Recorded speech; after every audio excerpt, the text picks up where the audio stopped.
Hello guys! Andito kami ngayon sa store ng mga bag kasi kailangan naming mamili ng lunch bag at saka backpack ng aming mga anak kasi yung mga luma nilang bag is mga sira na.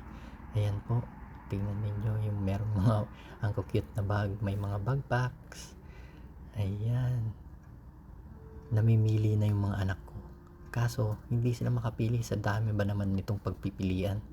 Ayan, nangungonsubisyon na nga yung aking asawa kasi yung gusto ng aking anak, yung pambabae na kulay. Pero, yun nga, ayaw nga anong anak ko, gusto niya yung gusto rin niyang kulay kagaya niyan, kulay blue. Pero hindi namin alam pala, yung presyo niyan is parang bumili na rin siya ng isang backpack na rin. Pero wala kaming magawa kasi yan ang gusto niya. Kaya pinagbigyan na lang po namin para lahat masaya. Ayan, yan. Today is the best day of my life para sa mga estudyante kasi back to school na sila. At nakapili na ang aking mga anak. Yan po, magbabayad ng aking asawa. Ayan, salamat po sa inyong panonood. Thanks for watching. Bye-bye. Enjoy po tayong lahat.